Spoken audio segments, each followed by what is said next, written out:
नमस्कार दोस्तों, अपने यूट्यूब चैनल पर स्वागत करती है। हमारे चैनल का नाम है अर्चना भोजपुरी गीत स्टार। देखिए, आप लोग सपोर्ट करिए, आगे बढ़ाइए। देखिए, हम लोग इतना सुंदर, बहुत सुंदर करवा चौथ के सोहर गीत लेके आए हैं। पसंद पर लाइक शेयर सब्सक्राइब करिए।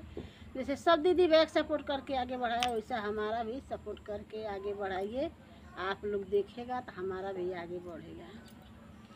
से जिया जे बाई टेला पियावा धाना यार जे करे हो पिया लाई देता हमके पियरिया करवा बरत करबे हो पिया लाई देता हमके चुनरिया करवा बरत करबे हो। इतना वचन पिया सुनला सुनाई ना पावेला हो। ए रानिया तुअरे जे भैया भतीजा तनैया से पियरी मांगैले तू हो। ए धाना तुअरे जय भैया भतीजा तनैया से पियरी मांगैले तू हो। इतना वचन दाना सुनाली त सुनाही ना पावेली हो। ए लाला ना जाई के महालिया में रोवेली आंसुआ बहावेली माने माने सोचेली हो। ए लाला ना जाई के महालिया में रोवेली आंसुआ बहावेली माने माने सोचेली हो। धावलिया वेले चेरिया तयारी लाउड़िया न हो।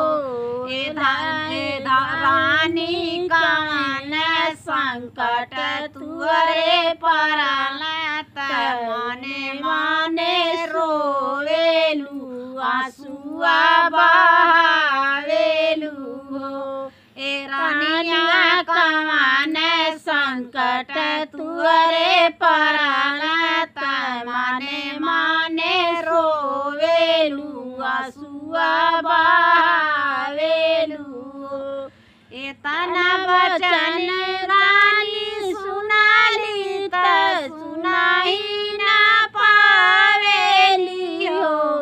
ए चेरिया मोर भैया बड़ा नीरा धनिया कहाँ से करवा लई है हो। ए रानिया मोर भैया बड़ा नीरा धनिया कहाँ से करवा लई है हो। इतना वचन चेरिया सुनाली त सुनाई ना पावेली हो। ए लाला ना धावली जाली रानी नाई हरावा खबर जनावेली हो।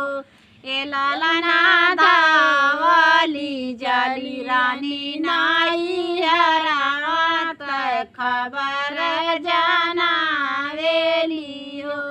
ए भैया तोरा बहिना बड़ संकटवा में कैसे करवा भूखी है न हो।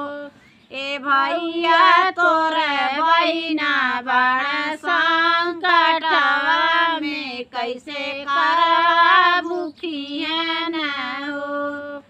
इतना वचन भैया सुनाला त सुनाही ना पावेला हो।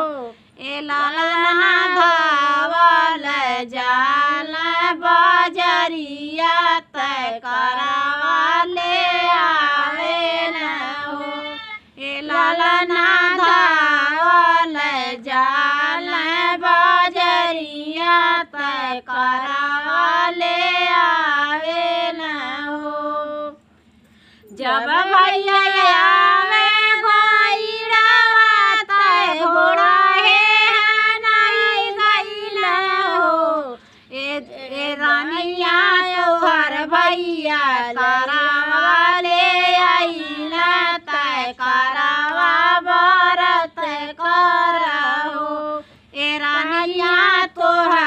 मैया का